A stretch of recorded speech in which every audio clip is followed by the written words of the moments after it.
In this section, we are going to discuss rate of reaction. So I will ask a question. Hope that you will understand it in a better way. The question is very simple. How fast you can eat a hamburger? So maybe your answer is 1 per minute or 2 per minute. Your answer, you may understand that the speed, how fast you can eat a hamburger, is actually involve, first of all, the change of amount 1 or 2 or 3 or more over time interval you are going to use. For example, 1 minute, 2 minutes. Now, the reaction rate is also defined in the similar way. This is defined as change in amount of reactant or product over time, and the unit is simple, gram per second or mole per second. But in more solution, the situation will be complicated. We will use concentration, the change in concentration over time. Then our unit become mole per dm cube per second. Next, we are going to ask, how can we get the answer? Before we get the answer, let me recall something first.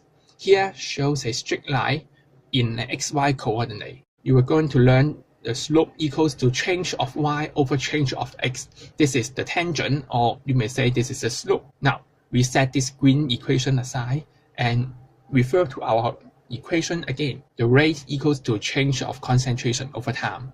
That means we can get the answer if we have a graph is the concentration over time. The slope will equal to the rate. Now here shows an actual case. So we can see the concentration, how it changed against time. Here is the change of concentration and change of time, so that we can get the slope like this. And this is the reaction rate, because this is the average value between 100 and 500 seconds. So we call this an average rate between these two intervals. Next, we're going to introduce instantaneous rate. This is the slope of tangent at a certain time interval where the interval is very short. This is the slope of tangent of the concentration time curve at certain time. Here shows we use the same graph.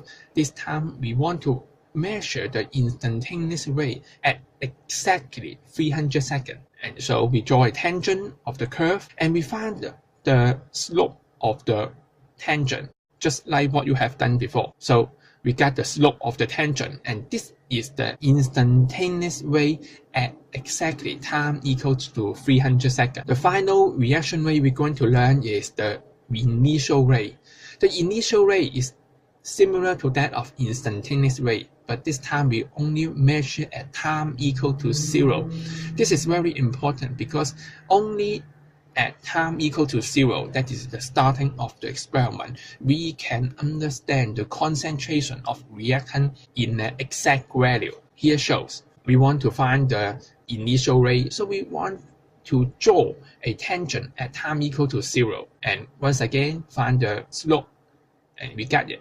It's the initial rate. Usually the initial rate is the highest one among the whole reaction. Now you understand, if we can find the concentration against time graph, then we can find the reaction rate easily, right?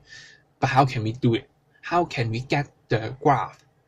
This involves how can we follow the progress of the experiment. If the reaction involves gas formation like this, so you can guess, with the reaction goes on, the balloon will become bigger and bigger. Here shows the experimental setup. Now, of course, not use balloon. We use a gas syringe. At time equal to 0, the reading of the gas syringe is 0. So as the reaction goes on, for example, 30 seconds, we can measure the reading on the gas syringe again. This time is 8. So we can measure the volume of the syringe in every half minute and get a graph something like this. So once again, we can plot a tangent on this graph. Here I showed 3 points, point A, point B, and point C. And what are their physical meanings? Point A is the initial rate. We get the steepest slope, that means this is the highest reaction rate. For point B, the slope becomes less steep. That means the reaction drops in rate. So we will learn why the rate drops in next section. In point C, the slope equals to 0 because it's a horizontal line. That means the reaction stops. So the interpretation of the graph is very important in this section. Next one, if the reaction involves gas formation, like the picture here. So the man is looking at his weight. So you can expect with the gas form, and escape, the rate will decrease. And here shows the experimental setup. We use a electronic balance to measure the rate of the whole setup, and as our expectation, the rate lost during the reaction. And here shows again, we have 3 points and their physical meanings. The third one is if we have gas formation during the reaction. Of course, as this picture shown, the pressure inside the container will increase. And here we can use a pressure sensor and data logger to measure the change in pressure. So every student should pay attention to these two equipments, pressure sensor and data logger, and you are able to draw it by yourself. So once again, we record the pressure in every 30 seconds, and we get the graph like this, and I will not repeat again. So how about if the reaction do not have gas formation? Now here shows if the reaction involves color intensity change. We will use an equipment called colorimeter, and here shows the structure of the colorimeter. Here is the light detector to detect the change in color intensity. We use a substitution reaction as an example because I think you are familiar with that. Bromine react with hexane in light.